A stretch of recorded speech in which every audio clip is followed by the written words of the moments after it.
would like to introduce our speaker. Well, he's our moderator, actually, as well as our speaker. Jordan Motta is a deputy fire marshal with CAL FIRE, Coastside Fire, and has been with the department since 2009. In his tenure with the department, he has served many roles across the state, including firefighter paramedic, engineer paramedic, and captain.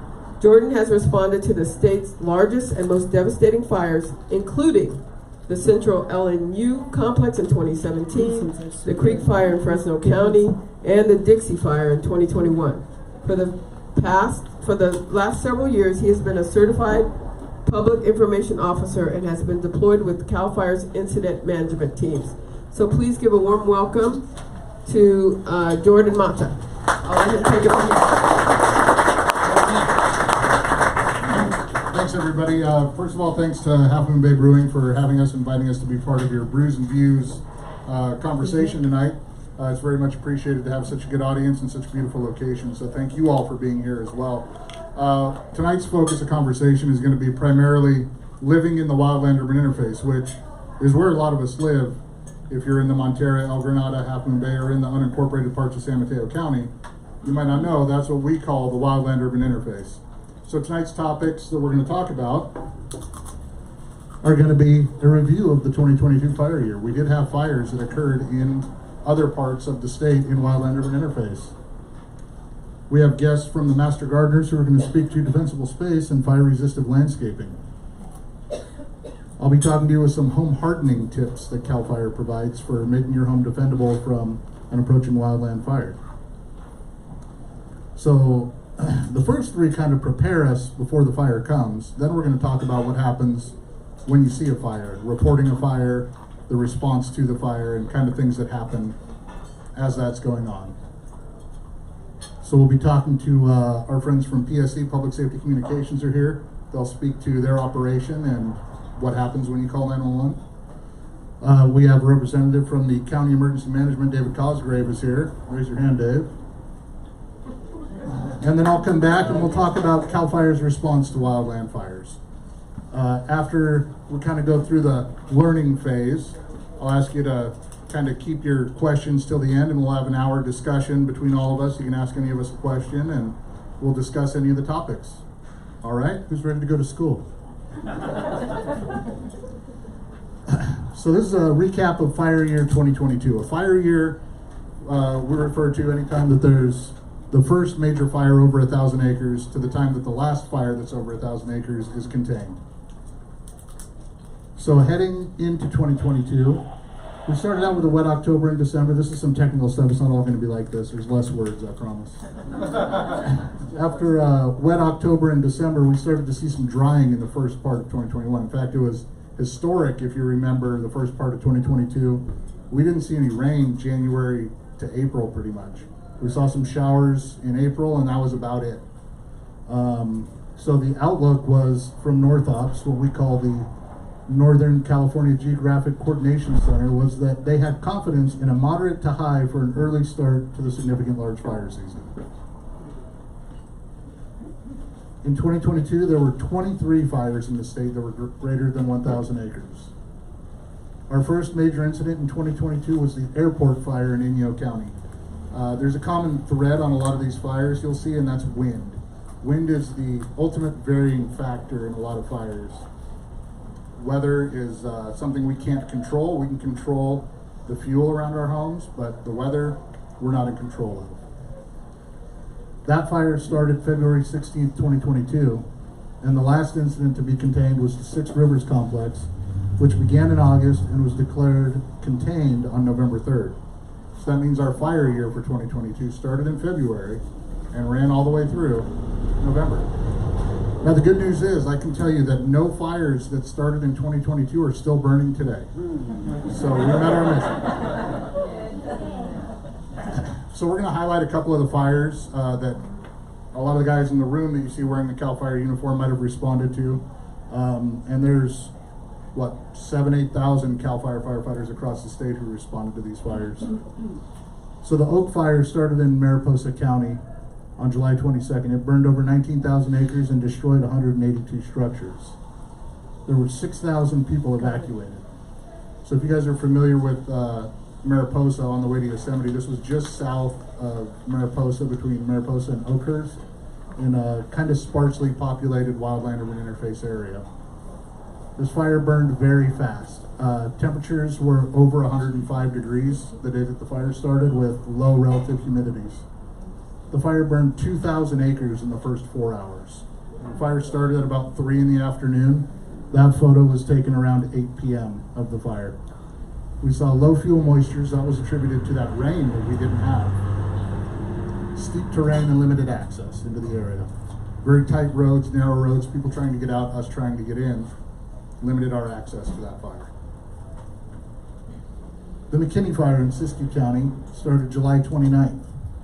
Burned 60,000 acres, destroyed 185 structures, 5,800 people were evacuated, and unfortunately there were 4 civilian fatalities.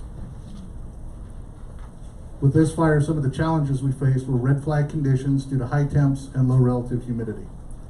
The winds led to extreme fire growth. This was late July. We had that north wind event. If any of you guys recall your trash cans blowing over around here, the winds were blowing 50, 60 miles an hour up there. This fire grew 50,000 acres within the first 36 hours. This developed what we call a pyrocumulus cloud.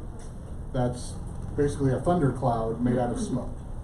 So with that came lightning and downforce winds coming out of that. So that led to that explosive fire growth. It also brought some rain and the challenges that went along with it. Everything was so dry that the soil wasn't ready to accept the amount of moisture that fell with the rains, and we had debris flow. Next was the Mele fire. This started later in the fire year, in September. It only burned 4,000 acres, but it destroyed 118 structures. This was a little more densely populated area called Lake Shastina and the community of Weed. This fire was started by a structure fire at a warehouse. That's why it's called the Mele fire. We name fires typically after where they start, whether it be a road, a creek, a mountaintop. This one happened to start from a mill. This became the Mele fire. Red flag conditions, gusts were over 40 miles an hour, and we had long range spotting in grasses and brush, which led to rapid fire growth.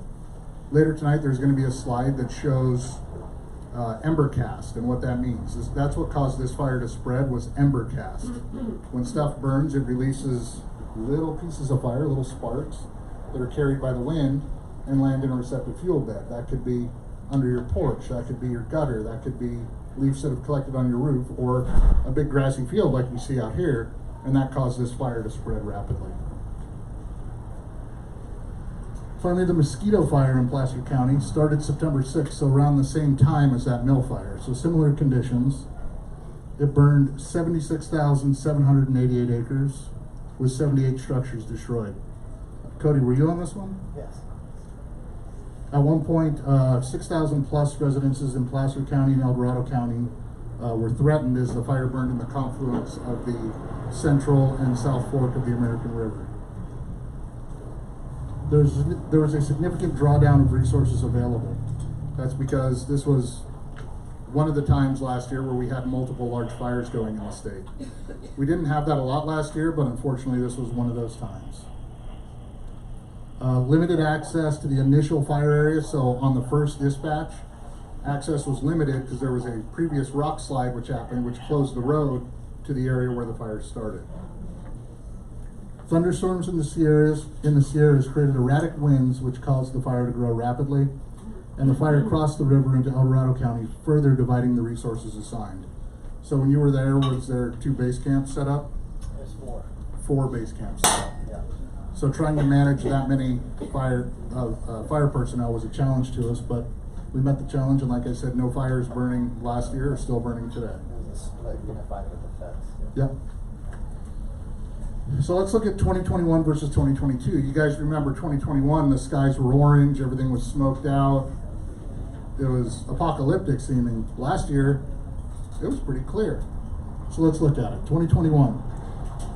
In the state, total, there were almost 3 million acres burned and 7,396 fires with 3,846 structures destroyed. 2022, there were only 362,000 acres burned statewide. Pretty good. But the same amount of fires. and drastically less structures destroyed. Why the discrepancy after we had such a dry year? Well, 2022 was my first year working in the fire prevention world, so I like to take all the credit for that. Thank you. But honestly, it can be attributed to homeowners and events like this where you guys learn about defensible space and home hardening. That's why we didn't see the structures destroyed. We had the same amount of fires in the same places of the state, but not as many structures lost because of the work put in by folks like you. So we'll continue tonight. Ladies? All right, thank you. I'm not going to use a microphone. Can you all hear me? I'm a retired teacher and educator, so I don't think I need a microphone. So I'll tell you just a little short spiel about Master Gardeners, UC Master Gardeners. It's a volunteer organization. We go through and take a long course of work of a semester of horticultural practices. And our mission is basically educating public that lives in San Francisco and San Mateo counties about home horticulture, pest management, and sustainable landscape practices. So that's what we do. And we're here to talk today about not home hardening. We're going to talk about Defensible Space, and I'm going to introduce Alison Williams, who's going to talk about that. Okay, thank you. Can you hear me? Because I don't want to use a microphone either. So we want to talk about the different zones around your house to protect, to prevent fires from hitting you. Zone 0 is technically between your house and within 5 feet of your house. That's an area that you want to keep as much vegetation away from. You want to make sure that no mulch, because the embers can hit it and hit your house and start a fire. You don't want to have heavy resin plants like lavender, eucalyptus trees, anything like that within 5 feet of your house. Having either paved places or rocks are probably the best things around your house to protect it, and that's within the 0 to 5 feet. After that, you have between 5 and 30 feet, and that's considered zone 1. And zone 1, you want to keep it as clear as possible. You want to clean it, pick up as much debris that's there. You really don't want to have leaves there. And you really don't want to have a lot of bushes and plants, although Master Gardeners would prefer to have a lot of bushes and plants. Really, it's not a good idea for your fire-wise, especially this area. So having certain areas with your plants is a really good idea, but try to keep plants that are fire resistant. I mean, there is no plant that is going to be fire safe. So you want to keep away from things like lavender, all the resin plants. You want to keep away from large bushes that can, the embers hit the bush and it's going to go up and it's going to hit the eaves of your house. You really want to try and stay as safe as possible. So we really do recommend plants like succulents, there you go, aeoniums, that really keep the place safe. They are full of water and they're very good for the soil and for your garden because they are fire resistant. That's within the first area. You really want to keep it, as they say, lean and green and clean. So keep it as best you can. Mulches, you've got to be really careful with mulches as well. You really don't want to use gorilla hair because it's very fine. That's going to set a fire off really fast. What's better for you is to be using mulch. Wood chips are the better option. And then keeping that moist as well is really important. And I'll go into that a bit in a minute. If you are lucky enough to have a larger property and you have between 30 feet and 100 feet outside, you really want to make sure that that area is kept as clean as possible as well. If you have a wood pile, you want to keep that clean and on a concrete base. You don't want that to be an ember place for people to, the embers to hit it and start a fire. You want to make sure the trees and bushes, you don't have them next to each other because the bush will catch fire from the embers and then it will go to the tree and increase and then hit your roof as well. So there's a lot of issues with your gardens to protect your house as well. So whatever you do, try and use around your house gravel, wood paving, not wood paving, excuse me, gravel, and patio pavings rather than any mulch or any bushes. Even flowers like sunflowers, which we all love, are very high in resin, so you want to keep those away from your house as well. So, and are we going into the compost now? I'm sorry, our third person didn't show up tonight, so I'm taking on the third part. Sorry. Okay. So, one of the big things about gardening and your house is your soil. I could go into hours about your soil for Master Gardener things and how it helps your plants and things. But for this point, your soil, keeping it moist is really important. And the best way you can do that is to have healthy plants, healthy soil. Using compost retains the Moisture. Thank you. Putting mulch on top of it will really help maintain the water in your soil. And by doing that, your plants are healthy for one thing, but it also, moisture will help keep fire away. So by doing that, it's really important. So it's very important to have that there. The compost is also very rich in slow release nutrients for your plants so that they'll grow better as well. You really want to use wood chips. You don't want to have huge amounts of posts. It should be only about 1 inch, even though they often recommend 3 inches. 1 inch for if you're in a fire area. That's a better amount to have just to help keep the embers down.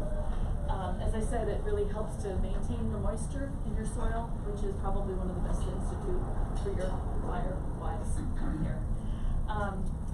It's also, I could go into climate change and tell you that that's also really important to help your soil with climate change. We have, except for this year, we usually have a lot less rain and drier seasons, so it's really important to try and maintain that moisture as well. We won't talk about 2023.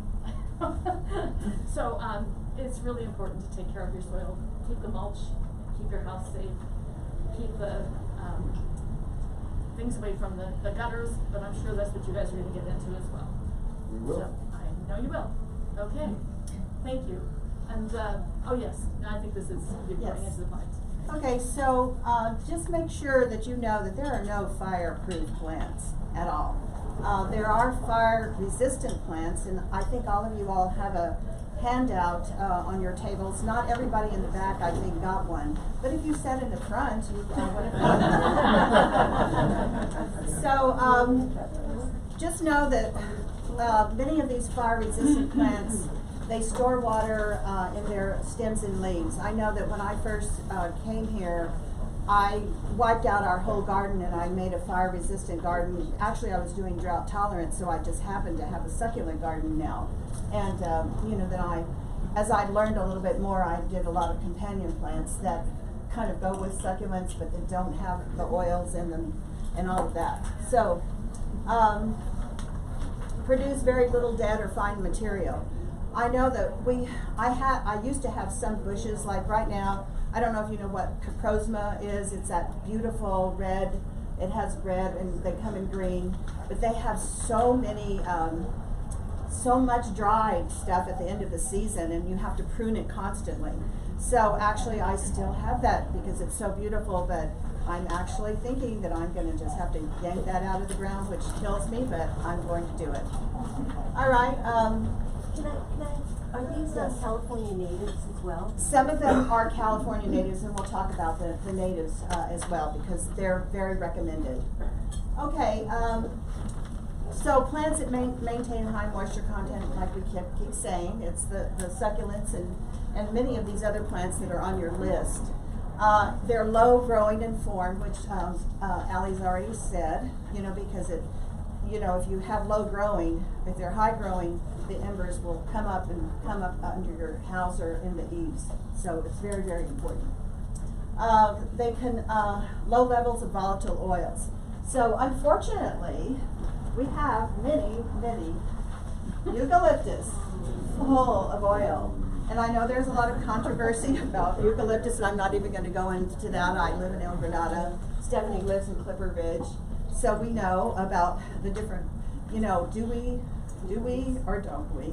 But I'm not gonna go into that right now, but just know that if they're around your home, I know that I did have, well, I'll talk about that in a minute, but big bushes that are overgrowing your house, just such a no-no. So you have to just kind of like, little by little. What I've done is little by little, I'll have one project, like this one bush now. Actually, it's my final bush that's bugging me right now.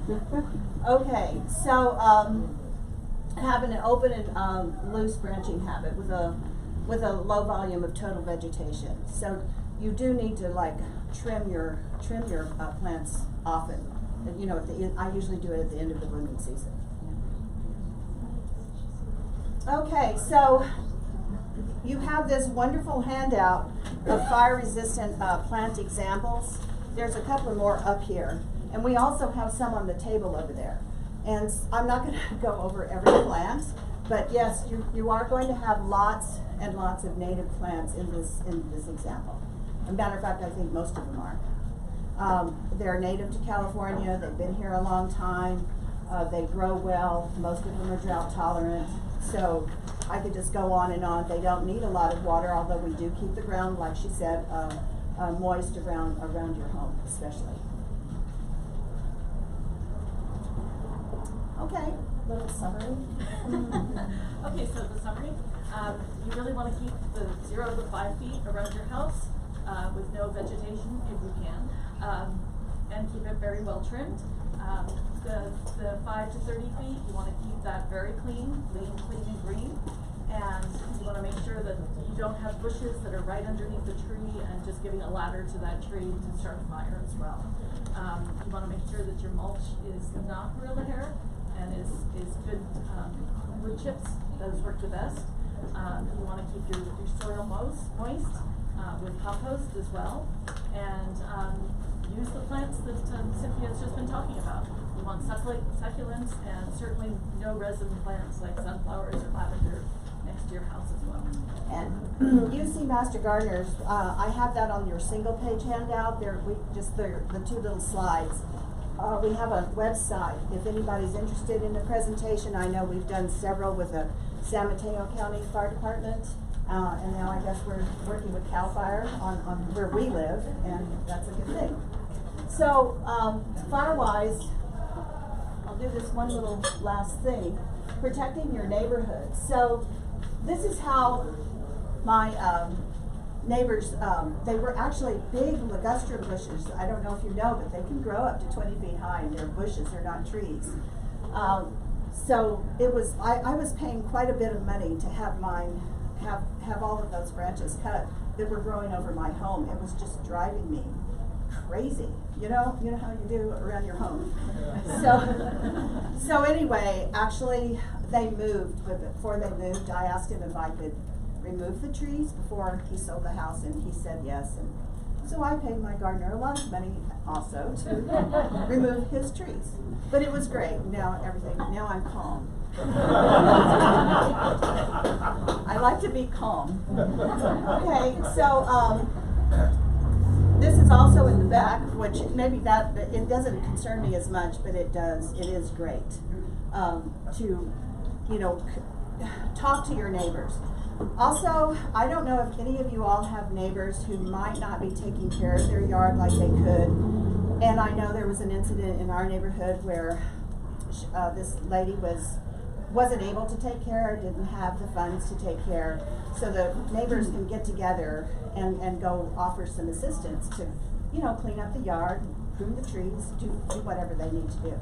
So that's also a good tip, because there are a lot of people who just can't do it, especially in our neighborhood. Who lives in El Granada? So yeah, so you know how it is.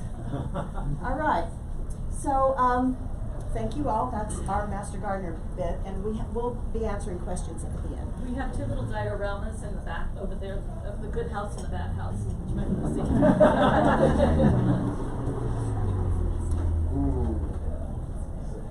Hi guys, me again.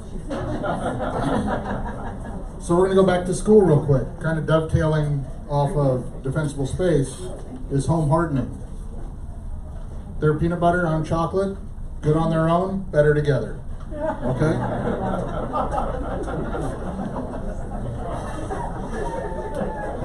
So this is a lot of words. This is Jack Cohen's research. Jack Cohen is a PhD and research physical scientist for the U.S. Forest Service, retired. Basically, all these words say fires are going to happen. We can't control when fires happen, but they're going to happen. What we can do is control the threat to our homes. We can kind of mitigate the fuels in the areas within 100 feet to keep our homes, our structures from igniting. Home losses can effectively be reduced by mitigation efforts on the structure and its immediate surroundings. This is the same words, only drawn out graphically, if that's the way.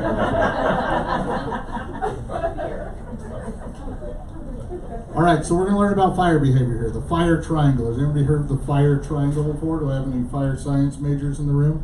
No, fire triangle. There's 3 components that make up a fire. Those are fuel, heat, and oxygen. If you remove any one of those components, the fire will go out. So, at a fire, do we want to remove the oxygen?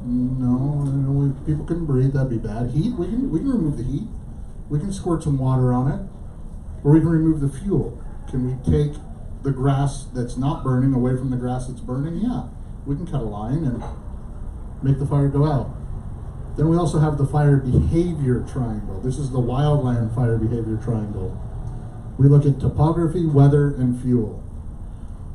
One of those we have control over. We're not moving mountains, even though we like to think that we are, so we can't control topography. Weather, we can't determine if it's going to be hot or cloudy that day, but we can control the fuel. So that's what we're looking at. Fuels, we can remove it, we can reduce it, we can separate it, we can put it in a place that's more advantageous, maybe away from a structure. We can design it in a way that's fire resistant with plants that hold on to a lot of moisture that we just learned about. And we can have non-combustible or ignition resistant materials, so that 4-page handout that you have there. So how do we lose so many structures at fires? This is the way that structures burn down. We have it cartoon style and in real life. We have embers. This is that ember cast that we talked about.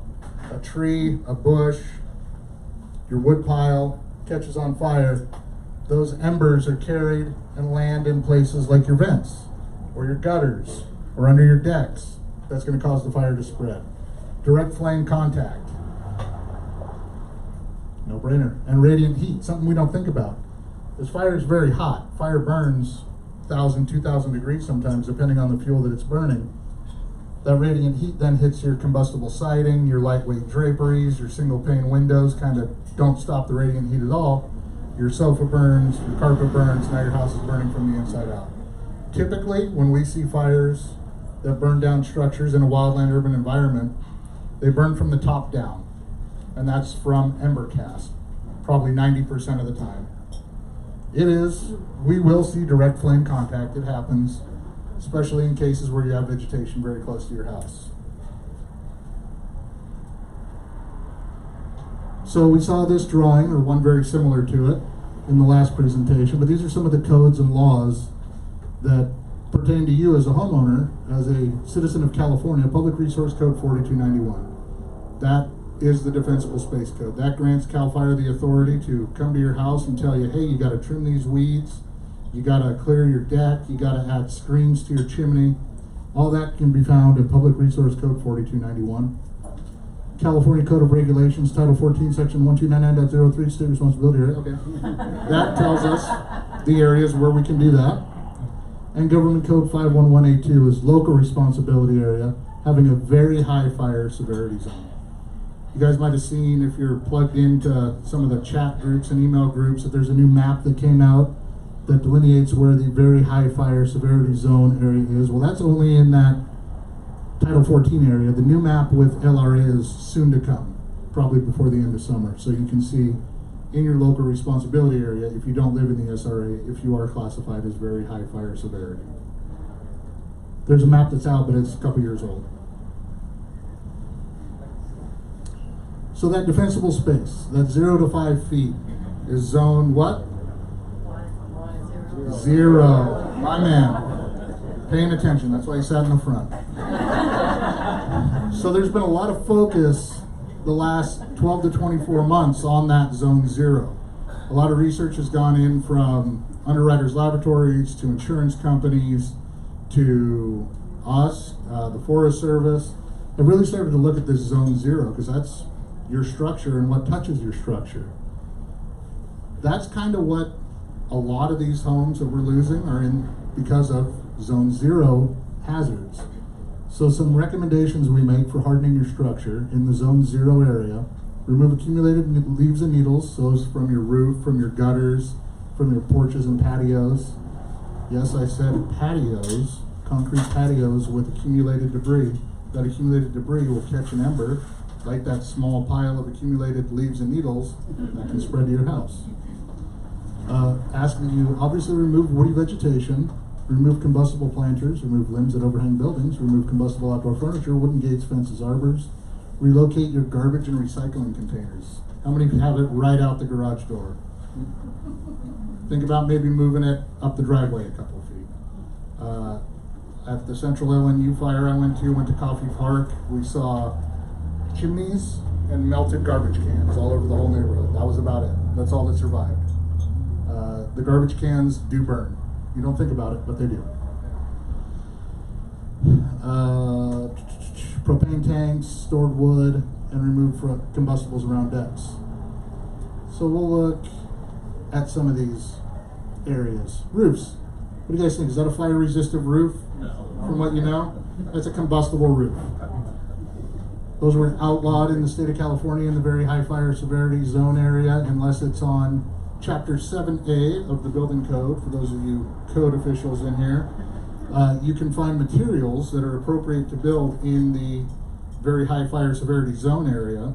There's lists of materials, and there actually are some shingles that have been treated, but I don't think that's one of them that you can use.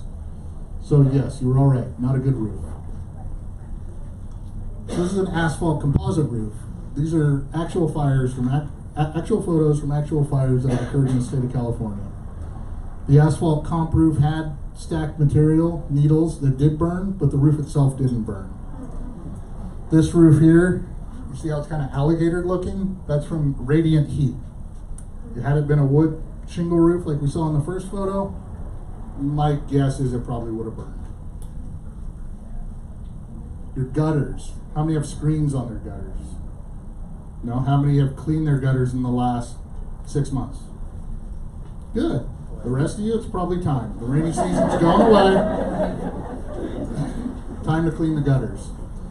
Gutters will accumulate debris, and as you can see, this isn't a perfect seal. There is flashing, but see that little chunk of wood right there? Little space right there? That's all a fire will need to spread to your attic, and that's why we lose homes from the top down typically in these urban interfaces. Is those little nooks and crannies, those void spaces from the gutter or from the shake roof or from not having soffit vents that are less than 1/8 of an inch, but we'll go there next. Roofs again, tile roof, you think it's pretty safe, right? Well, not if you're missing a cap or all your caps, no bueno. But they kept it clean, that's good. So these are the vents, it's kind of hard to see. This is representative of a 1/4 inch mesh vent. Sparks and embers and fire will go through, the studies have found, and we'll see a video here in a little bit, where they use 1/4 inch mesh vents. Fire will go right through there, cause a fire in that void space, whether it be your attic or your subfloor. This is 1/8 inch, but it hasn't been maintained.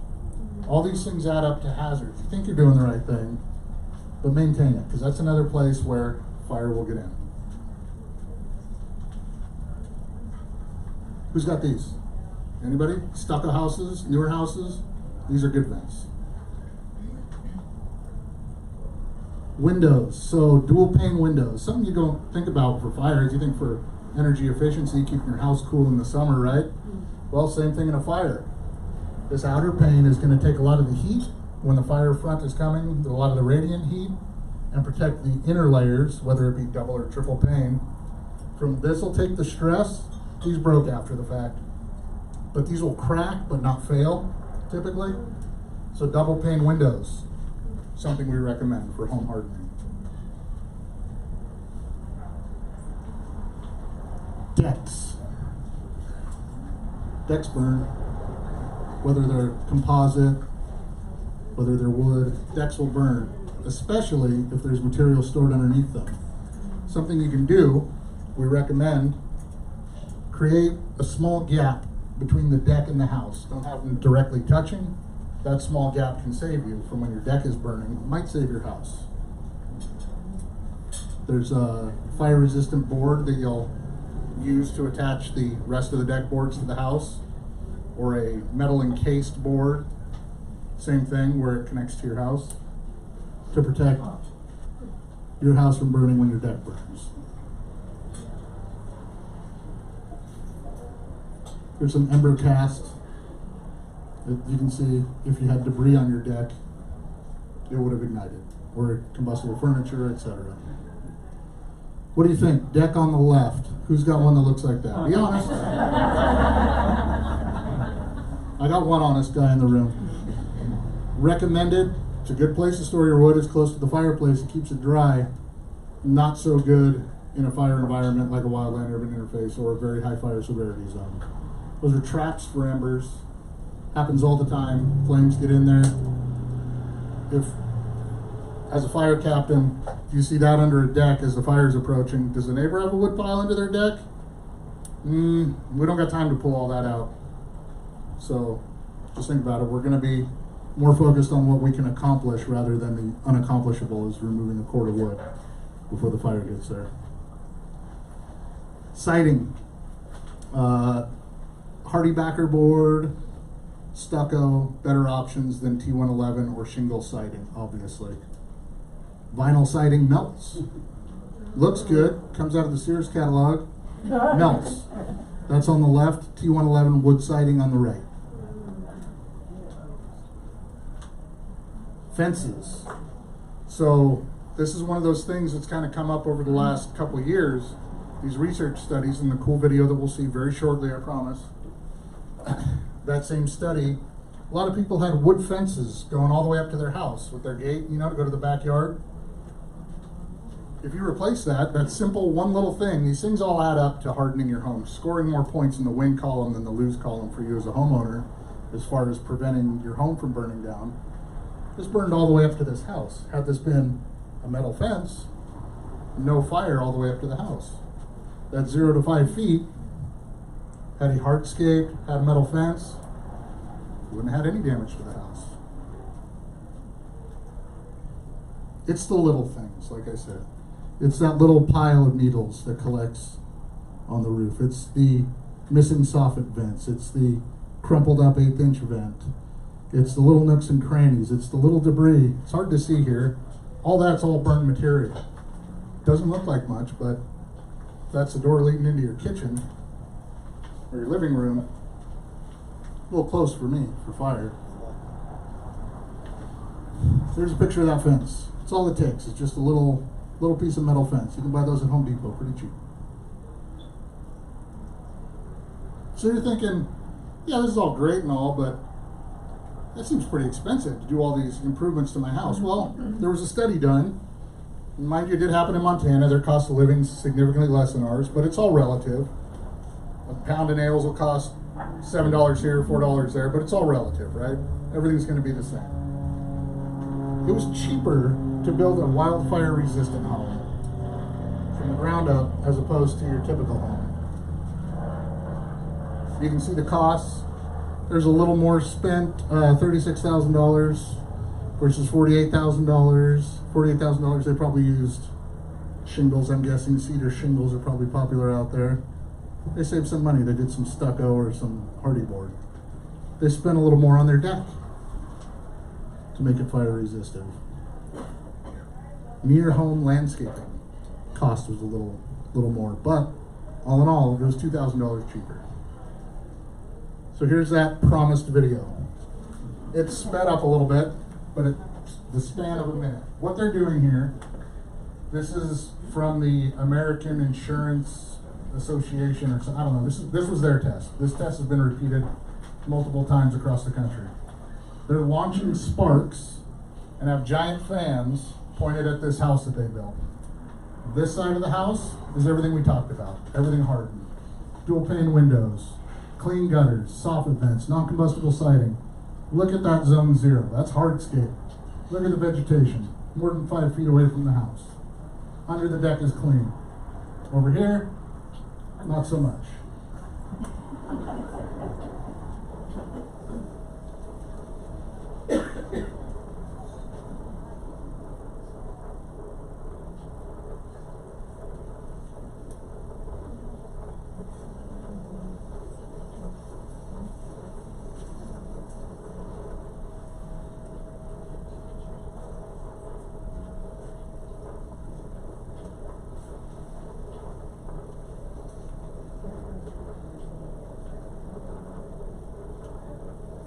It's burning under the deck now.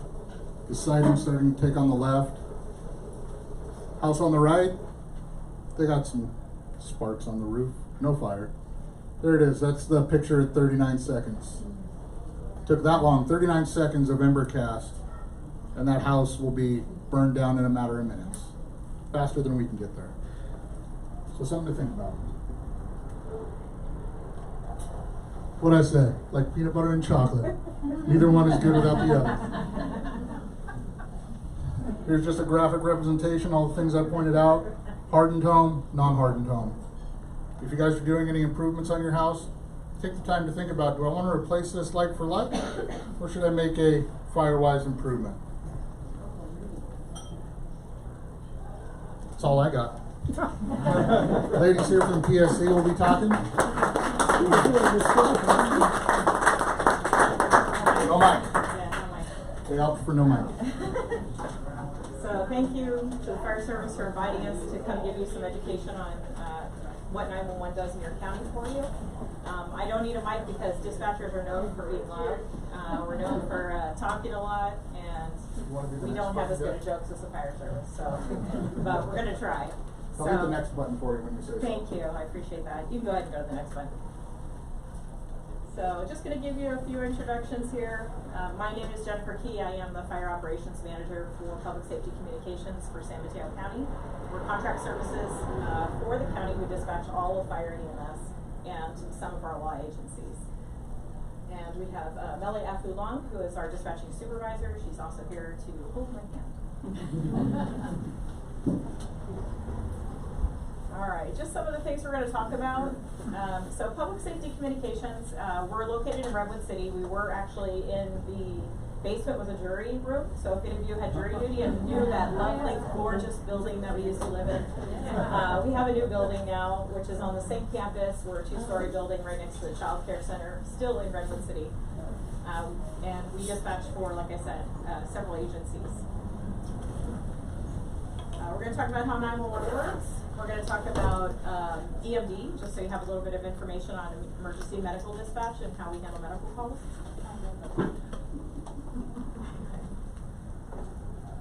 And what services we provide as the dispatch center.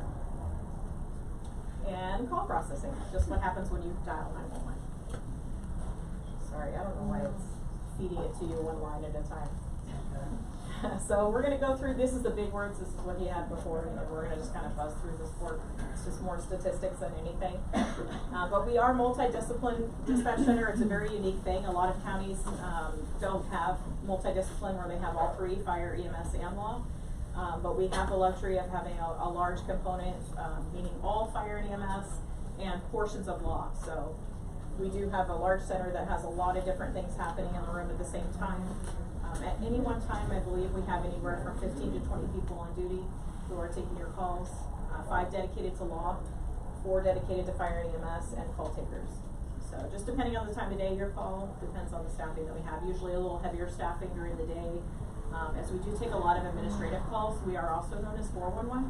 Not literally, but it feels like it. So we answer a lot of questions, non-emergency, and if you think that people only dial 911 for emergencies, you're incorrect. But we don't ever scold people. We don't ever want anybody to feel like they can't dial 911 because what may seem emergent to you Just because it's not emergent to me doesn't mean that you don't have the right to call, because we want to encourage you to report things that are seen, witnessed, in progress, just happened, or anything you have questions about. That's exactly what we're here for. We also do a lot of dispatch for after hours for the Peninsula Humane Society, Public Works.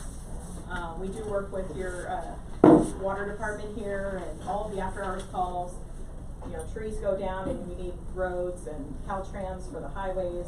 We work with all of those agencies very closely and do any after hours call outs for them. So we are a secondary PSAP, which just means that 911 calls, when they come into us by law, all 911 calls have to go to a law enforcement agency first.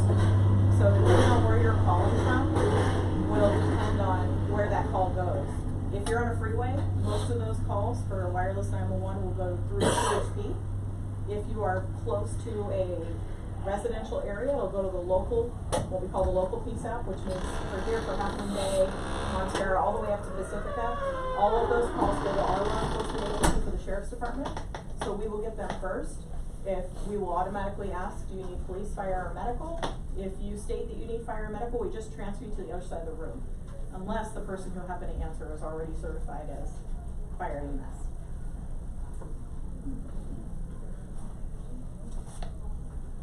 So these are the law agencies that we actually answer calls for. So Daly City Police Department, Broadmoor, which is a small unincorporated area near Daly City. It's kind of pocketed in the Colma area, right around there.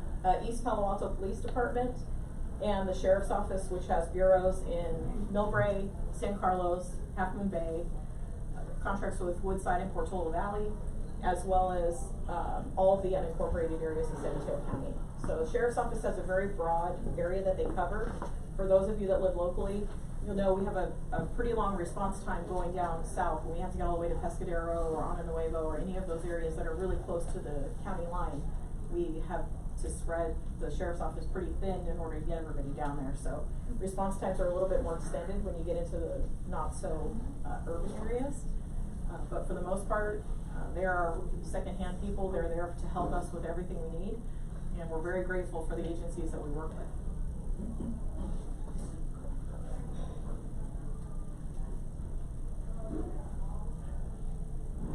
All right, that's okay. That's okay. So, when you dial 911, again, it does depend on where you're dialing from and what kind of phone you're dialing from. So, how many of you think here that when you call on your cell phone, we know exactly where you are? How about we know exactly where you are within 2 miles? Not always. So we have 2 different types of phases for wireless callers. We have what's called a phase 1, which is really big. That means it's hitting off the closest tower it can find, but literally we can get a call from Fremont, Hayward, Oakland, San Francisco, Santa Cruz, just depending on the service provider that this phone happens to hit off of. And there may be no way to find you. Certain carriers don't have subscriber information. Like if you buy a prepaid phone, I think Metro PCS is another phone that does not provide a lot of information on callers. So we don't have a lot of information. If we get a hang up from you and it sounds like somebody's in distress and they have one of those phones, it can be very difficult to find you because people tend to dispose of them, or we don't have a good billing address, things like that. So being mindful of what the information that your carrier has for you, like having your address current, having your information on who is supposed to be holding that phone, because sometimes you'll have a family plan and you know, all of them are for Dave, you know, and we're looking for Dave, but we don't know who Dave is or where he's at. So be mindful of how many people are on your account and who should have which number. That's very helpful. Phase 2 wireless can almost show where you are down to your doorstep. So phase 2 is very accurate for the most part, but it can be distorted. So it's a little bit unpredictable depending on what's happening, and the weather affects obviously cell towers that are in service. When we had a very large fire at Edgewood Park, it took out a bunch of cell towers, and we were doing a lot of reverse 911s and things like that. So it's so important that that technology is available, but it does have an impact on how well you can get through to 911. What do you mean by phase 2? And when does that happen? So it just depends on the type of strength of the signal from the phone. So a phase 1 doesn't give you a lot, just depends on that phone and where that carrier's hitting and what kind of service they have. And phase 2 just means it's very narrowed down, and it could be anywhere from a few feet to a couple houses. So usually phase 2 is pretty accurate. If you call from a landline, yay for the rotary phone. I just dated myself completely, but I will say this. Landline phones, if you have small children who cannot provide an address, or you have somebody who has a medical condition and cannot speak, that is the ideal time to have a landline. Because, go ahead. Is phase 2 geographical or associated with your phone? It's usually associated with the phone. Yeah, So usually the we have service. phase 2 out here on the coastside? Yes, or we have phase 2 everywhere. Yeah, it's very, very common. That's what most 911s will come through as a phase 2. It's rare to get the phase 1s, but they do happen. So I live out in La Honda, and on Skyline, I was told that you can, we have an app called Compass, and that if we told the 911 operators our location on Compass, Correct. that would help. We can use the lat long. Yeah, Yes, we lat can. long. Our CAD system or our computer system that we use for dispatching has lat long coordinates that we can put in. So if you have an iPhone or a phone that has a compass and shows your lat long, if you're able to get to your compass, if you have service, unfortunately, most of the time, when people need to use lat long, they're on a trail, and they don't have really good service. I had my first experience where I lost full cell service, went into SOS mode. I was going over the pass over Mount Shasta, and I was like, I think aliens have come. I had no radio, no cell, no nothing, and I was like, this is it. So unfortunately, you are dependent on technology for those compasses and things like that. We use a lot of landmarks. Where did you park? You know, where were you last? Which direction were you facing? Is the sun going down or coming up? You know, we're thinking about all kinds of things when we start looking for you on trails. Trails are really challenging. Please always know where you are. It's very, very important. Try not to separate from the group. Hey, I'll meet you back at the trail. And then they get back to the car, and Betty's not there. Because Betty already came, and then she went to get water or something. You know. But be very mindful of where you're at. Stay together. You know, don't hit the trails at 5 p.m. with this much water in your water bottle and no jacket, and 2% on your phone. Please don't do that. And trust me, people do. So be very, mindful of that. Again, with landlines though, they're ideal if you were in a situation where you were to need to call 911 and aren't able to speak or whatever. You leave the phone off the hook, it gives us your exact address. It gives us your exact address, which is ideal. A lot of people now have voice over IP, which is like a Comcast or AT&T provider. Those are also very accurate. The only caution with that is that if you move and you don't tell someone, or you have a business out of your home, let's just say that you travel and you have remote locations all over San Mateo County. You have an office in San Mateo, and you have an office in San Bruno, and one here in Half Moon Bay, and you're in San Mateo and your billing comes to Half Moon Bay. If you dial 911 from that voice over IP and if the billing goes to San Mateo, it's going to give us a San Mateo address. So every 911 operator is going to ask you what city you were in. They're going to ask you to verify your address twice. They're going to ask you to tell it to us. We're not going to repeat it for you. So if you say 123 Main Street and I say, please repeat that for confirmation, don't go, Maine, M-A. We're not asking because we can't spell, I promise. We're asking because we really need to confirm that what we heard was correct the first time by having you repeat it a second time. Because what happens when someone's frightened or nervous or has an emergency and you say, what's your address? 123 Main Street. Okay. Go ahead and repeat that for confirmation. And they don't say anything. Did you say 123 Main Street? Yeah. Because they're scared. They're not comprehending everything that you're saying. So people will agree with you very quickly in an emergency. But we will automatically ask if you need police, fire, or an ambulance. And the answer is not yes. The answer is very specific. If you're not sure, just say what's happening. We're going to say, tell me exactly what happened, and we'll decide for you. For the most part, your safety and your life and safety are number one. We do have translator services within our county. I think we have 176 different languages on our translator line. It might take a moment for us to get that translator, and hopefully you can tell us what language you speak. But for the most part, they're very reliable.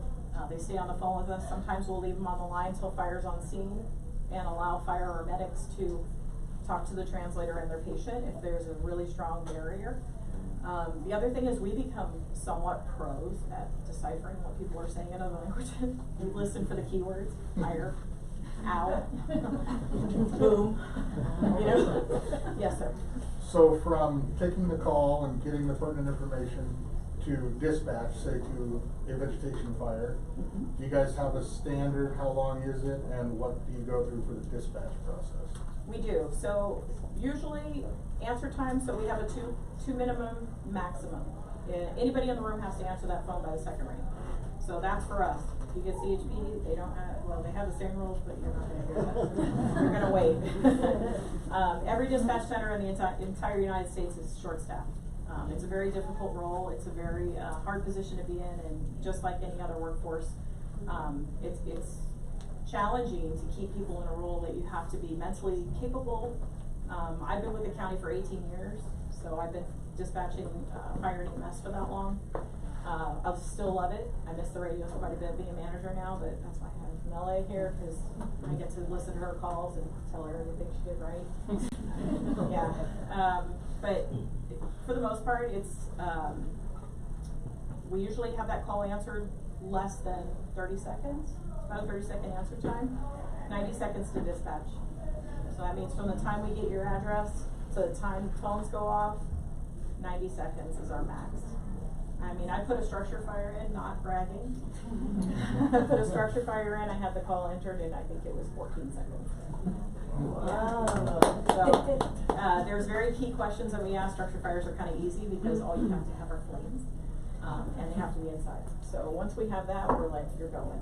Welcome, good morning, 4 a.m., here's your call. So we, like I said, we're very skilled at getting information out of people, but we get kind of comical things too. People say things, this is not an emergency, but my kitchen is on fire. Yeah, it kind of is. Keeps me employed, you know, and we don't want to panic anybody, so we certainly try to, you know, make sure people are safe when they're reporting things. You know, if it's safe to do so, we want them to leave. I had a lady who didn't want to get out of her car one time. It was on fire because she wouldn't be able to talk to me on OnStar. I said, your car's on fire? She said, yes. I said, I suggest you get out of your car. No, I'm not going to be able to talk to you. It's okay, because in a minute, you're not going to be able to talk to me forever. So, yeah. So we have a long list of interrogation. When it comes to medical calls, we have protocols that we follow. We use emergency medical dispatch protocols that are written so that we literally verbatim will say the same thing for each type of medical emergency. We have 33 cards that give us priority symptoms for what you're calling for. Certain calls, we're able to disconnect with you. If you know, cut your finger and it's not bleeding profusely, it's not off and on the floor. Those types of things, we can say, you know, you're going to put pressure on it, they're on the way, we're going to send the fire department and medics to come check you out. If you're having a heart attack, symptoms that are priority, such as breathing difficulty, childbirth, bleeding, any of those priority symptoms, stroke symptoms, we're going to stay on the phone with you. We want to make sure that help can find you. We want to make sure that we can give you updated information on what to do if you are needing instructions on how to care for yourself or somebody that's with you until they get there. If you're alone and there's a potential for you to deteriorate how you're doing, we're going to stay on the phone with you.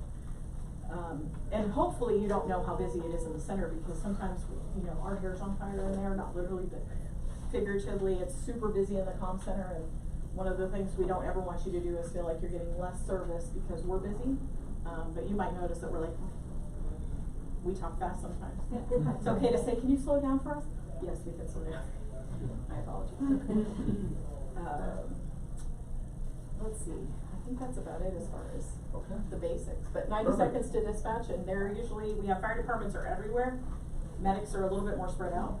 So you're going to usually see the fire department before you see medical. Fire department always goes with medics. Please don't get freaked out when you see the fire engine if you call for a medical, because there's paramedics on those engines that are going to help you till the medics get there.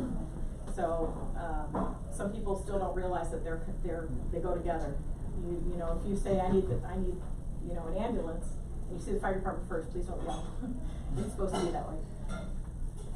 Okay, thank you.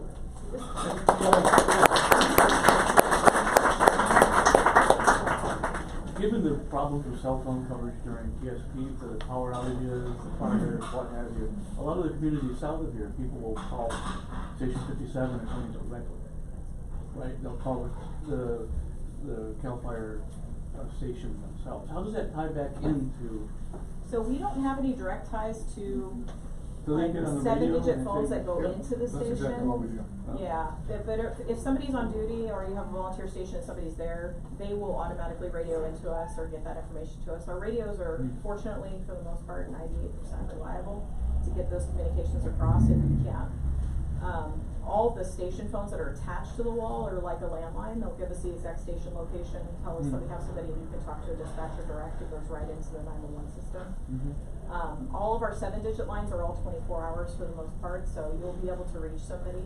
Even if you dial 7-digit, I suggest that you have local 7-digit emergency numbers programmed into your phone. Because if you are in a situation where you know you need the sheriff's department, you're in the sheriff's department's jurisdiction, and you keep getting CHP and putting on hold and things like that, it's kind of nice to have that 7-digit number. We prioritize 911s over 7 digits, but we're still going to answer. So sometimes it's nice to have that if you need it. But again, don't ever feel like you can't dial 911, especially if something's in progress. All right. We've had occasions here in El Granada where landline, Comcast, Everything. are all out. So Yeah, that's the smoke signal time. Yeah, unfortunately, everything is reliant on technology. Landlines are they're the most reliable because it's rare for landlines to go down. Something else that happens in an emergency, if there's a major earthquake with landlines, they put a delay on it. So when you pick up the phone, you will not get a dial tone. But if you wait about 30 to 40 seconds, you'll get a dial tone. So they put a delay on that to kind of discourage people from using the phone. Hey, Jean, are you okay? You know, they want to discourage that, so phone's dead. But for 911, if you wait, you usually will get a I had phone. a previous discussion here with this group. It turned out everything came from down past 84, and we need the redundancy coming from Pacifica. But so if it goes, even landline is coming from that hub down. Yeah, if transmitters are down or things that are like all of our radio towers and things like that can interfere with everything. So we could lose communications with radios, we could lose communications with phones. Cell towers are most at risk. They're probably the least protected of all of the types of towers. So for this area, you still think having a landline and cell is the way to go? Landline is always. Be sure you have a real landline. If your landline has been bundled with Comcast or whatever, It's voice over IP. probably not a real landline. Yeah, it still shows the same, but it just registers digital, so it registers a little differently. And again, if you're up to speed on your address, it should be okay. The voice over IPs are really pretty reliable, but there's a chance, so that's where you have to be careful. Okay, so we'll continue on tonight. We'll have more chance to talk to Jennifer and our staff from PSC. Thank you. After my friend Dave Cosgrave gets up to speak, he's only got 184 slides, but they should go pretty quick. So Dave, I'm going to give you the mic. Thank you, Jordan. When Captain Motta asked me for slide set, I've never done slides here. It's always been Lenny drinking a beer talking to you. So I only have one slide, and that's just to remind me of where to start. And my name is David Cosgrave, and I'm with the Department of Emergency Management for San Mateo County. Used to be the Department of Emergency Services or Office of Emergency Services. COVID taught the county that not all emergencies or police are, fire related. So we just went through COVID where we were in a state of emergency for a lot of time. The county executive decided they wanted to take the emergency management function and put it under the county executive, not under the sheriff's office. So that's why we've been branded from OES to DEM. We don't do response, so I used to be with the fire department and have fun going out and doing those things, but now we just kind of manage it. And so we have obviously the county, the unincorporated areas, but also we're in a joint power agreement with all 20 cities in the airport to provide emergency management through a joint powers agreement. So we have lots of programs that we put out for the county. Zone Haven is managed by your local fire department and police department. They put the stuff in the background you don't see, which would be traffic control points. So they know if there's going to be an evacuation of this zone that they have to have a sheriff here and where the traffic points would be, where the bottlenecks would be.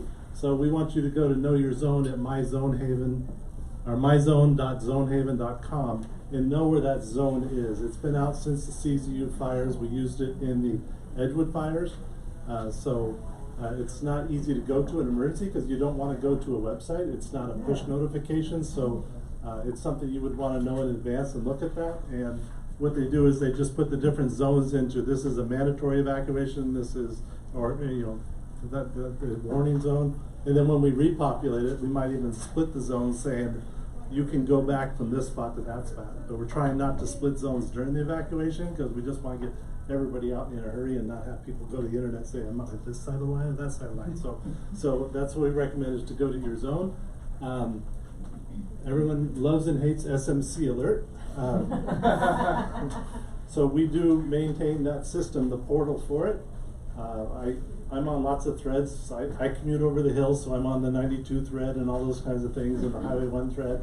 I see people bashing us all the time. There's a picture of the firefighters cutting somebody else out of a vehicle over by Spanish Town last week, and someone said, I didn't see an SMC alert on this. Well, it's not a traffic navigation app. The state of California pays for it for emergency alerts and warnings. So unless there's an emergency for it, it's not an operational traffic app, so you won't get that. And the only way we can get that to put it out to you is if the incident commander at the scene puts in a request to Jennifer to say, can you put out an SMC alert? They don't put it out, they put out a page to us, and then we have to track down the incident commander and say, well, from what section to what section is closed, how long? And we have 150 characters to tell you that. So everyone says that's vague, but that's all we have. And if we translate it into Spanish or Chinese, Chinese is okay, it fits with the characters, but Spanish goes over, so we really have to truncate it, because if you use non-English letters, you have to use accents or anything like that, it takes up like 7 characters for one. So it's a limited system, but it is for emergency alert and warning, so we want you to go to SMC Alert and get registered for it, and that's what we push out to your phone, or we can put it out to your email. So you'll get some things are email only, and I apologize to everybody who knows about the eucalyptus clearing in El Camino in Burlingame, but there's things you have to do with the users. There's over 200, I think, to 300 people who can send messages. Every agency gets access to it. If they don't geo-reference it to say, I want this message to go out to the citizens of Millbrae or Burlingame, it goes out to 142 messages, 142,000 devices that are going to pick it up. So we're always struggling with that, and we can't get control of that to say you can always send out this one. So those are the 2 things we want you to know. A lot of things that we're talking about for evacuations. Zone 0 is where? 0 to 5 feet. 0 to 5 feet. I want to go sub-zero. Okay, sub-zero is being ready, right? Ready for the emergency. That means your go bags are ready, you're packed and things like that. And then you're aware of all the tools that you have to alert you to wildfires. And then when you go through and you do your gardening and your defensible spaces, that's so, what's going to defend your home when you're not there? Nothing. Your home is meant to stand alone, right? So you want to protect your home, so if you have that wooden gate that goes all the way to your house, leave the gate open so there's a break. I mean, that's a cost-effective way of doing it, right? So there's lots of little tips and things like that we can do. In August 5th at the San Mateo Event Center, we have the 19th annual Disaster Preparedness Day. It's going to be from 10 o'clock to 2 o'clock. One of the things we're going to do is we're going to focus on home hardening, on defensible space, and we're trying to get Firewise USA, we're trying to get Firewise communities into San Mateo County. There's 4 of them. Woodside has 2 up in there, Upper Skyline has some, and Hillsborough has some. And that's kind of like the CERT of wildland fire preparedness. It's you get yourself ready, you get your neighbors ready, and you work together, and you become a Firewise community. And there are some insurance companies that actually will give a reduction of rate if you are in a Firewise community.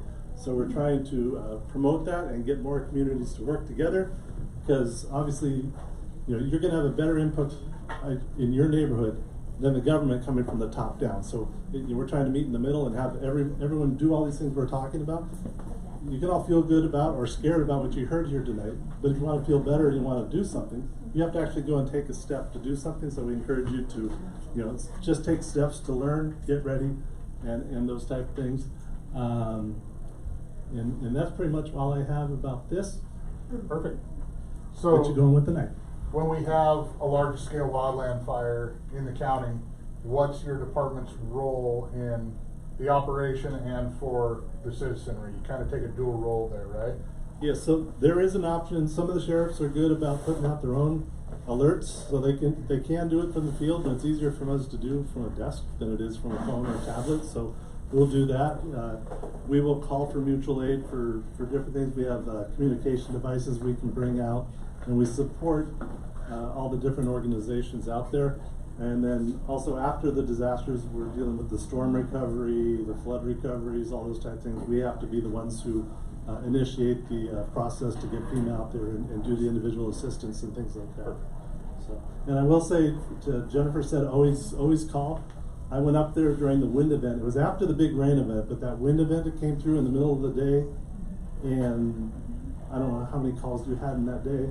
I'd probably give you just PSTD. I think we took over 3,000 calls in 4 hours. 3,000 calls in 4 hours, and we went up there to try to help out, to tell people not to call 911 if it's not an emergency. And they were getting calls like, I'm at the Safeway in Millbrae, and a cart hit my car. I want the police to come out here and take a report. In the meantime, they have houses that were split by trees, and they're trying to get to. So if it's not a great emergency and those types of things where you know they're going to be overloaded, she won't say it, but I'd say it's probably best not to trouble them with non-emergency calls. And you answered them within 90 seconds. And then again, yeah, we were hitting like 90 seconds. I think we were up at like 60 to 90 seconds on those answering because it was busy. That's amazing still. Yeah. and when I was in the fire service, one of the other tips I would give people is the debris that builds up when we have those northern winds, right? We know when it's going to be fire weather on the coast. We didn't get the fog recovery. Well, we're getting less fog than we used to. It's good and bad, right? It's killing off the redwood trees. It's not giving us the drip we used to get, and when our climate's changing. But when we have, used to be, if you had like 3 great days on the coast, you knew you were going to get the drip for like heavy for a while. So, but when you have those really clear nights and hot nights, and that, you know that's when you're going to probably see the news and it's going to say a red flag warning. So we want to be ready for fires. You have your go beds packed. When you have that, that's when you need to be set. That's when you have your cars backed in, so you just have to go forward. If you park in the garage and you don't have a battery backup for your garage door, you don't want to park in your garage that night, because if the power goes out because the wildland fire takes out the electricity before you're going to leave, unless you know and you can physically get up there and do that release, you could be trapped in your garage, or you're going to be for sure buying a new garage door when you drive through it. But when you get that wind, where the leaves and everything build up, that's where the embers are going to land. So that's that. And we've talked a lot about the trees and the vegetation around your house, but what's another threat that's going to catch your house on fire that's nearby your house? Your neighbor's house. Your neighbor's house, right? Structure to structure ignition. So all the sightings that Jordan was saying in Building Code 7A? Chapter 7A. Chapter 7A, just to work that, the 2 double pane windows, if you want extra shading on your house and you have real light curtains, so you put newspaper up against the window, that radiant heat's going to catch that newspaper and those lightweight things on fire. So that's why I said sub-zero. You want to make sure your house is ready for fire, right? So you can stand that radiant heat. So very well. Hand it back to you. Thanks, sir. Thanks, sir. So earlier in the night, I said this was school. Who's ready to go to school? Well, when you go to school, you get homework. Everybody gets homework. This is your first assignment. I want everyone to scan that QR code. We can put it up again later. And I want everyone to know their zone. If I see you at Safeway in 2 days, I'm going to quiz you. I'm going to say, what's your zone? You're going to be able to tell me, okay? SMC alert is how you're going to get notified that your zone is an evacuation warning or order. Very important tool. We use it a lot. Our friends at the sheriff's are whizzes at it. We can say, hey, we need this whole area. They can have it sent out in a matter of minutes, or Dave at his desk can crank it out in a matter of seconds. So time is important in an emergency scenario, and to get everyone notified in a matter of seconds is something we've never had before. Technology is great. So I'll leave it up there a couple more seconds, write down that website. Everyone ready? Okay. All right, so we talked about preparing your home. We talked about your defensible space. We talked about home hardening. We talked about what happens when you call 911. Now the fire's happening. Dave and the sheriffs have been activated. They're already notifying people. CAL FIRE's getting on the road to come to your fire. You reported a fire. You got 2 rings. Jennifer picked up the phone. You gave her all the pertinent information. Luckily, you had phase 2. She knows right where you are. We're going to talk about what's coming from the CAL FIRE side. This is the standard response to vegetation fire. So this is in fire season. February, you're not going to get all this, but during fire season, during a high dispatch, this is what you get from the CAL FIRE side. You're going to get 2 battalion chiefs. That's 2 guys like Pat in pickup trucks that are going to command the fire and the resources on the ground.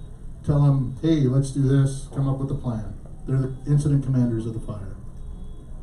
You're also going to get 1 air attack supervisor. This guy's in a fast moving plane, comes from one of our air attack bases that are strategically placed around the state to be able to be over a fire, get a bird's eye view, and coordinate the air attack that happens at a fire.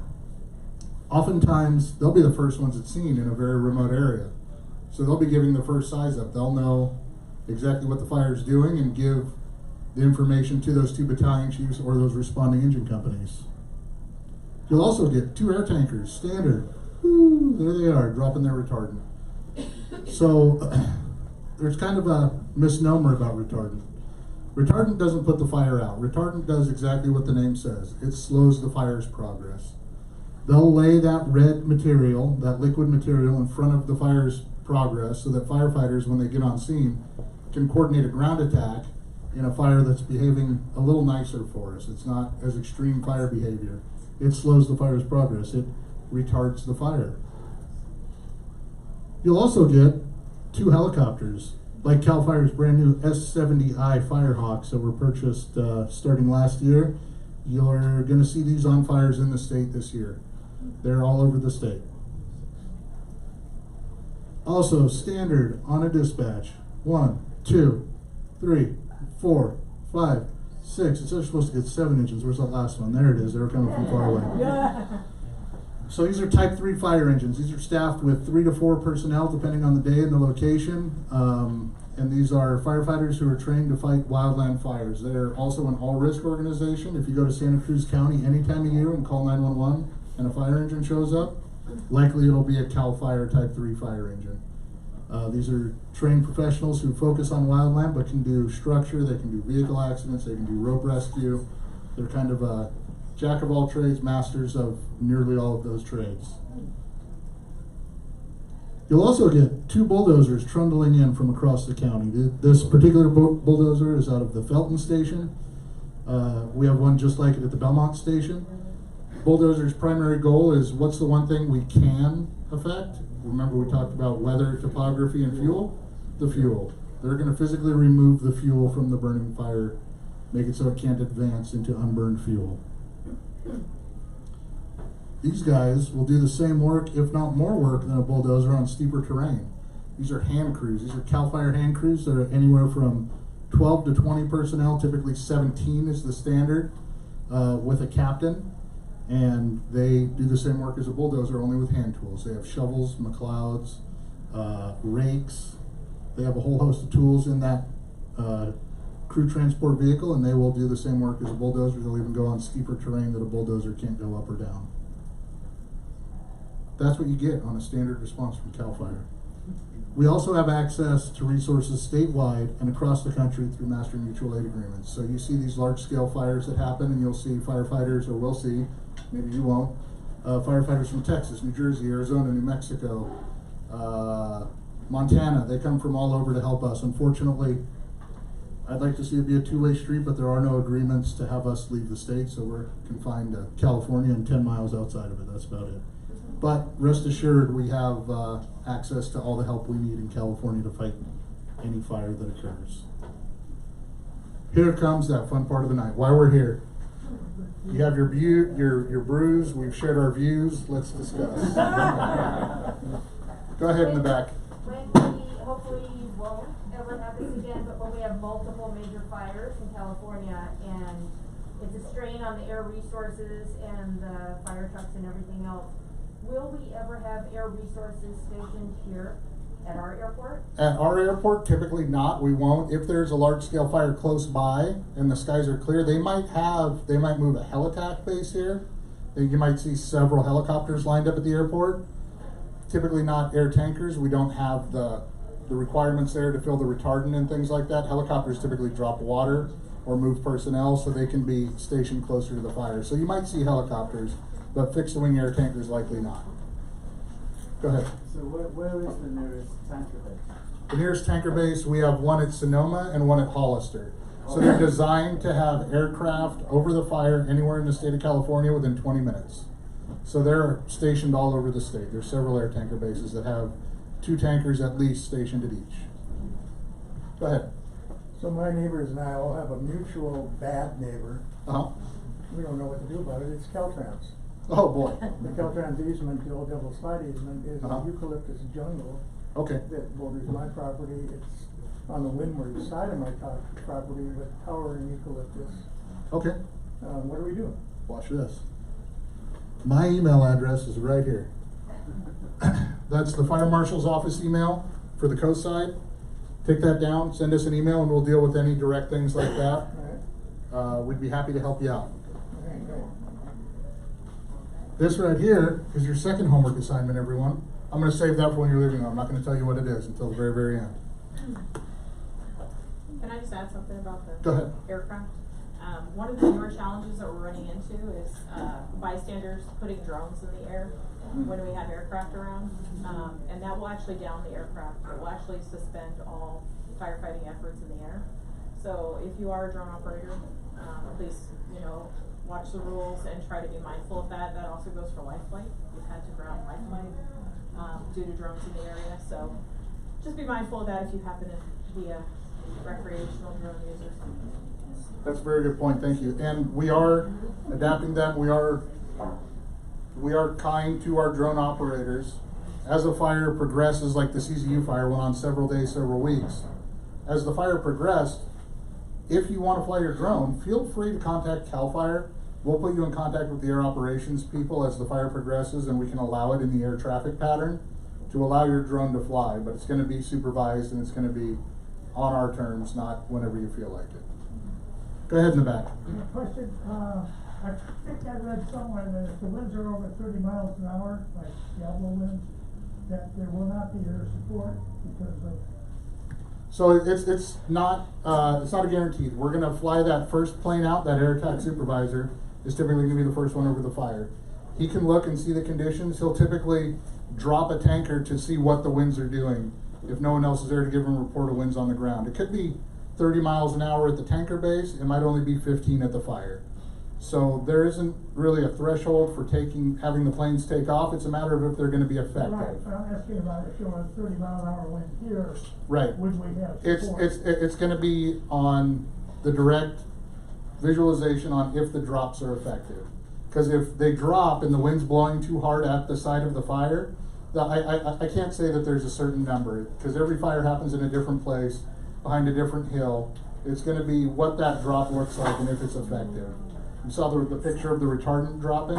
It has to lay in a certain manner. If it's scattered to the wind, it's ineffective and isn't going to do anything. So there is no operation? No, there is no magical number that I'm aware of. I'm not an air attack guy, but to my knowledge, there is no magical number that they won't even take off. Go ahead. Yeah, a little change of subject here with regard to the vegetation management program. Just wanted to confirm your deadline that you've already advised lot owners that the deadline is May 13th. So right. Have it. So, and also, is it your understanding that as lot owners, that even as homes, if we sublet an area that is an easement, that we're responsible for clearing that adjacent area all the way up into paper roadways? I don't know about the paper roads part. That would be a question for an email that we could follow up on. Okay. But the May 13th is true. We are going to be assessing the district next week. We're going to be driving the district and have our lots for this year.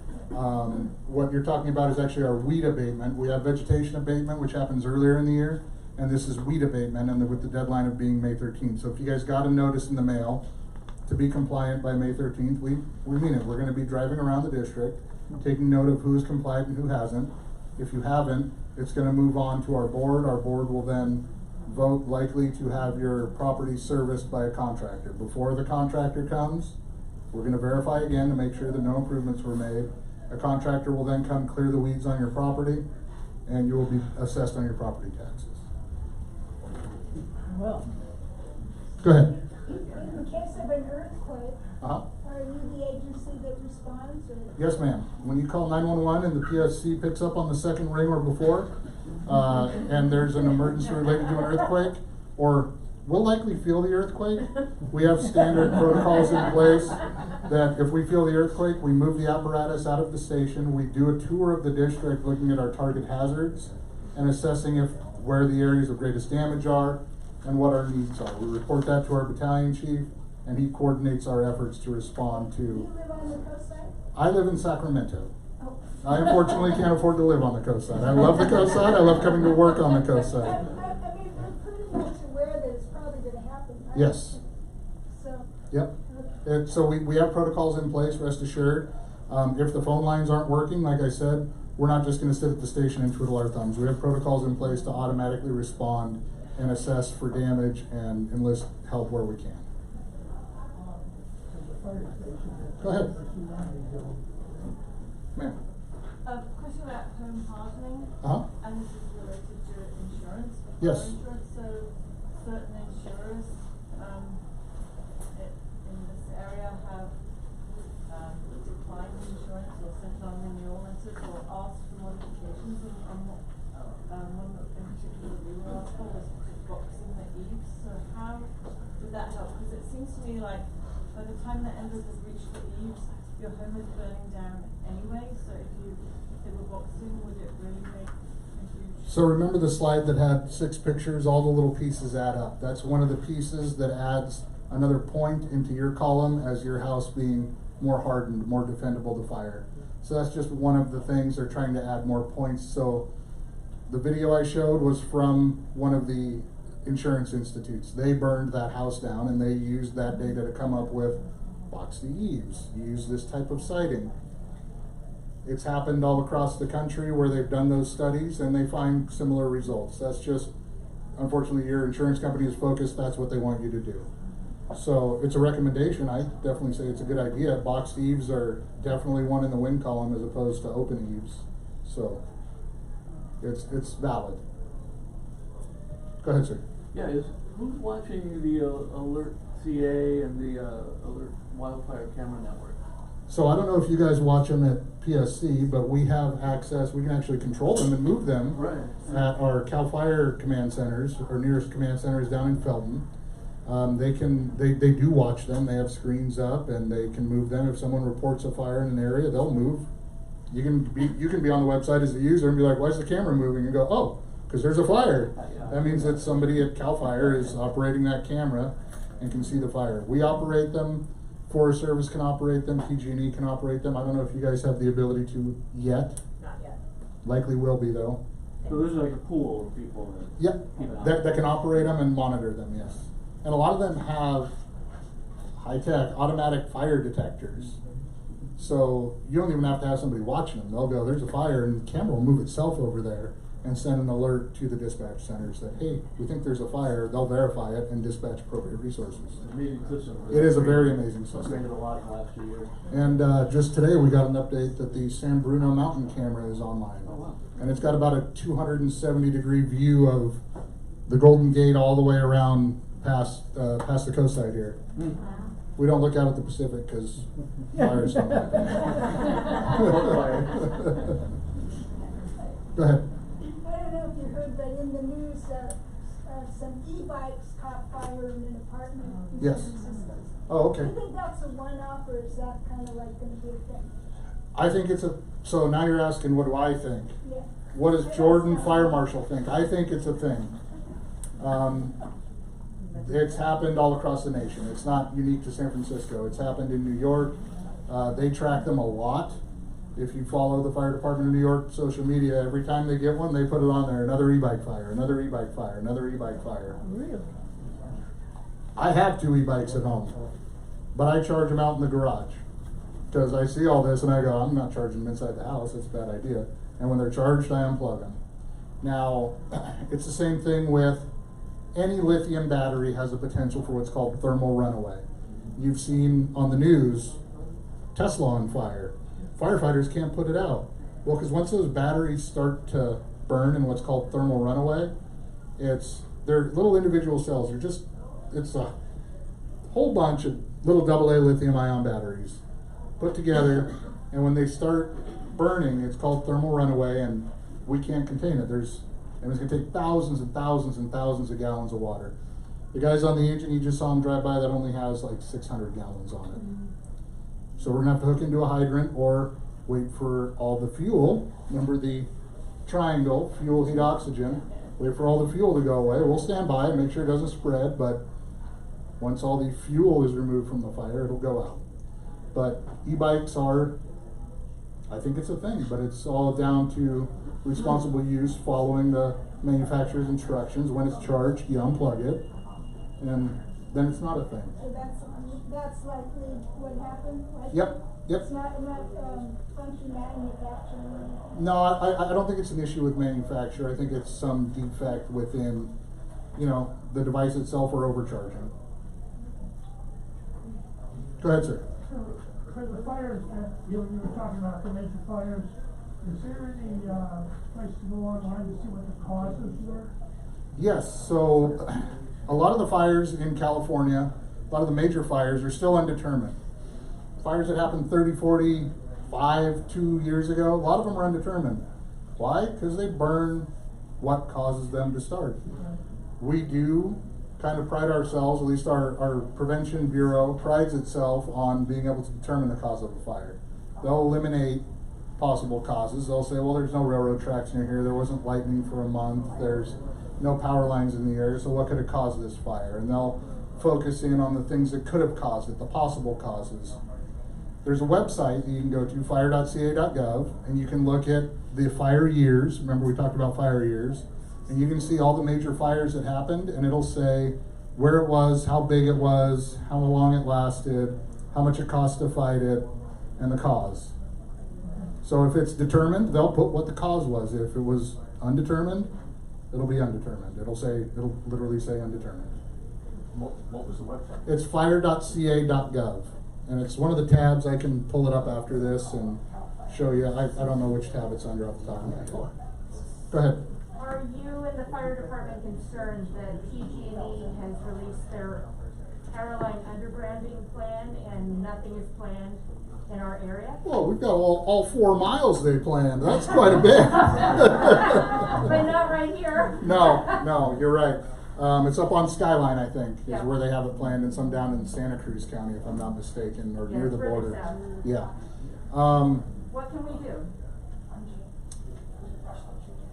Contact 743-5000 and express your concern. If you send me an email, I have some contacts. We want to put together a coalition. Okay. Lobby. Okay. Yeah, I think it's like $25,000 hookup. You can apply, your lot could apply or something, but it's like. This is something different. Oh, okay. Yeah, this is undergrounding their transmission lines. Yeah, well, that's what I was talking about. Oh, okay. So send me an email. Let me know that you were here tonight. We talked about it, and I'll see who I have contact-wise at DG&E, and we'll get in touch. Okay? Thank you. You got it. Go ahead, sir. About eucalyptus trees. So CAL FIRE is concerned about the hazard of eucalyptus versus other trees, and whether or not your organization would favor having permits allowed to take down eucalyptus trees by owners of properties all over. Admittedly, where do you live? Montera. Okay. Yeah. Admittedly, I am somewhat new to the Fire Marshal's office on the Coastside, and I don't know the particulars about tree removal permits in Montera. Pat, you want to take I'll this? speak to that real quick. For the eucalyptus, it's an invasive tree within San Mateo County, and it's owned by the County of San Mateo. If on your property and invasive, you can remove it. Without all the way down. All the way down. You can Google that or send us an email, and it's on the county website, the exact memorandum. Do it. Sorry, what? I like this guy. He says we'll just do it. Okay. Well, I recommend reading up on it because there are certain trees that are not deemed invasive, so you don't want to just clear cut your property. Thank you. Who else? Come on, we got more people up here. Ladies from the Gardeners, what are your thoughts on eucalyptus? I don't personally, or are you talking just personally? Yeah, I'm not for them. Luckily, I don't have any really close around my house, but I know, down in the median, there's a lot of controversy. Right. And, on the Master Gardener's point of view, it's a home for the owls and the, other birds. But I don't know, it's kind of like nature versus. Right. Yeah. So that's not a good answer, I know. Go ahead, Yolanda. Resource Conservation District did a eucalyptus study in 2011, and Kellex Nelson said, they're all weeds, get rid of them. It's taken 10 years from that, 15 years, to see that they are actually weeds perceptually from the people who live around the weeds. FYI. I agree. I saw another hand back here. I had a tree question I wanted to occupy you. So I don't have eucalyptus, but I have very old, large Monterey cypress, much closer than 100 feet to my property, and I've been told by several arborists that they didn't think I would be able to get the permits from the county to remove them, even though they're very, very close and they drop a lot of litter on the roof, and there's been some limb and tree failure during the recent storms. So what else can I do? I mean, I'm just concerned that they're at the end, toward the end of their life, and I like them, but I prefer to have them away from my house during fire season. Is there anything else I can do? I consulted. Is there a way that you can have them pruned, or? I've had them pruned. You had them pruned. But they're huge.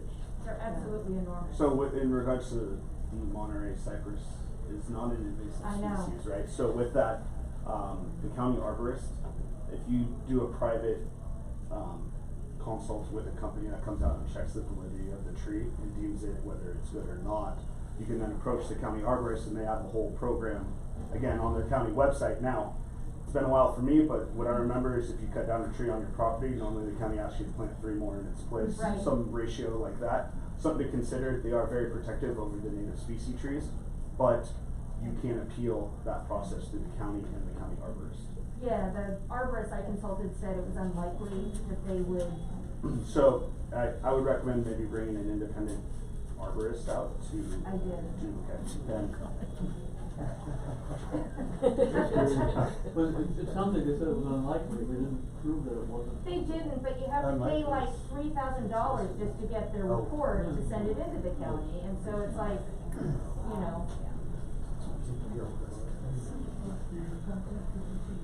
Sir in the dark jacket, go ahead. Yeah, same line of questioning regarding trees. If you had a large Monterey pine that fell on somebody's private property, and it's huge, I mean, how long is it going to stay there before the county says we really got to get rid of this? So it's on private property. Right. That technically should be handled to property owners unless notified otherwise, unless they notify the government agency. That's not the purview on your property is your property for a fallen tree. A fallen tree means you can get rid of the tree, granted at your expense or the neighbor's expense. Okay, so it could be there indefinitely then, I guess. If it's fallen down, I mean, it's huge. I wouldn't say cut it down and then say it fell, right? if it's on the ground, I would recommend documenting it, taking pictures before and after as well, in case anyone follows up with it. But from our office, we don't have any purview over it. Now we can deem it a fire hazard, as an email that you can use to substantiate your reasoning for it. So excellent that you said that, Pat. We can deem it as a fire hazard. So what I want you to do, and everyone else, scan that with your phone. Who's got a smartphone in the room? Everyone take your turns, get up here, scan that with your smartphone, save the bookmark. What that is a self-evaluation of your home and your property. You're going to walk around, you're going to look at, do you have enclosed eaves? Do you have dual pane windows? How's that log pile looking under your deck? What's your roof made out of? And it'll give you a score and make recommendations on what to improve. If you go through the whole thing and have any questions at any point, shoot us an email. Say, hey Jordan, I don't know what this means. I'm here to help you. So that's everyone's second homework assignment, is to do that self-evaluation. Go home, work on it over the next couple days before it starts getting hotter and drier, and we start seeing smoke in the air. God forbid we don't. And yeah. Anybody else? Who's got questions? Who wants to discuss? Who's got views? That Bruce. Who's got views? Go ahead, sir. Professional dispatchers, have either of you delivered a baby? Yes. Wow. Yes, quite a few actually. I think I've delivered 4 and 1 in a vehicle. Wow. And I got a bad score. Because I didn't say don't drop it.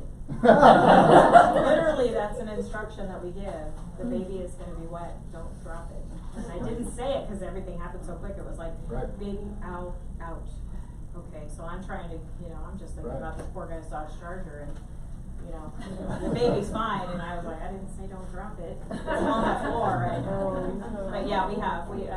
Matter of fact, our dispatcher, our current dispatcher, Derek Harp, he was Employee of the Month this month with San Mateo County, received an award. I think he delivered 5 babies this year. Wow. Like ridiculous amount, right? We just call him Dr. Harp. Yeah, and it's just the luck of the draw as to whether or not you get those calls. But yeah, we do. Those are nice. Those are good calls. Who's my favorite dispatcher? Is it Dave? Is that his name? County Fire. This is Dave. Is that his name? Dave just retired. Oh. You're welcome. I miss hearing his voice on the radio. I'm sure you did. And Radio Rob. Oh, that's it, Rob. That's Radio it. Rob. Radio Rob also retired. Oh man, I miss that guy already. People would ask him if he was a computer. No. Is this a recording? I thought he was like a radio DJ. He's got that kind of voice. He's a firefighter. He worked for Woodside Fire and South San Francisco Fire as well. Radio Rob. That's the retired guy. firefighter came to work for us. Love it. Yeah. Go ahead. So what's your pet peeve? I mean, you go out and you talk to people and we all leave, and what's your pet peeve? My pet peeve? Related to what we talked about tonight?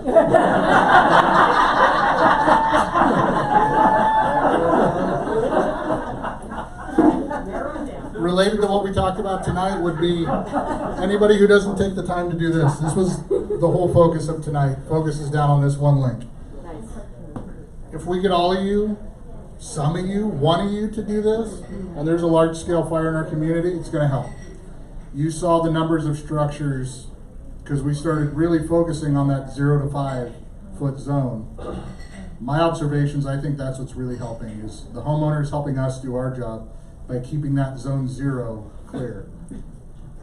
Were there other variables? Was it me going to prevention? I don't know. There were the same amount of fires. Ready for wildfire.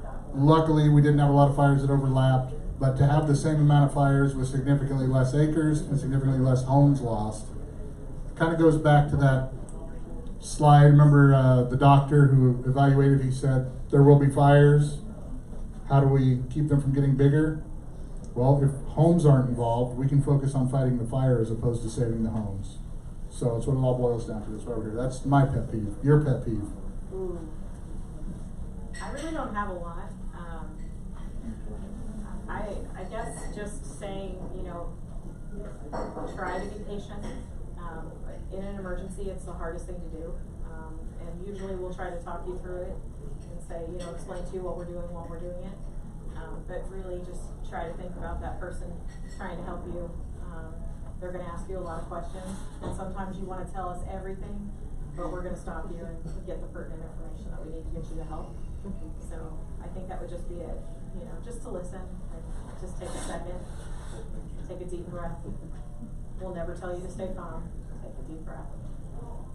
So previous to coming into the office, I worked up at Station 58, a lot of open space. And when you were talking about knowing where you are and making sure your cell phone isn't dead and hiking with this much water, I think I've been on all those calls. My favorite was in the dispatch notes, and I called afterwards to high-five you guys over the phone. Caller says she's near the big tree. Oh, really? Near the big tree? They're all big trees up on stage. That was my favorite. So Ladies, what's your pet peeve? I'm gonna share one story. Okay, go one ahead. story. So I did have a man that called me on Valentine's Day at about 10:30 p.m. saying a tree fell on him in Half Moon Bay. And he was crushed and he Oh. couldn't get up. He was intoxicated. We got a phase 1. And his cell phone was registered out of New York City. Oh. So his phone kept dropping. We're trying to find this guy 4 hours. Finally, his wife calls from New York and says, "My husband's working a job in Half Moon Bay, and he says a tree fell on him." I was like, but now I got a vehicle description and everything else. So we ended up finding him in San Carlos. He had fell over into a juniper bush and had his foot tangled in a weed. 4 hours. 4 hours searching for this man who was dying under a tree, and a man walking his dog found this man with this tree, this little thing. His foot was tangled in it. Transported him. We got a nice little ambulance ride. He was very inebriated. But a nice story ending. Ladies? Okay, so now I know what my new pet peeve is, and it's people asking me my position on eucalyptus. I'm sorry. Especially living in El Granada. Dave? Caltrans.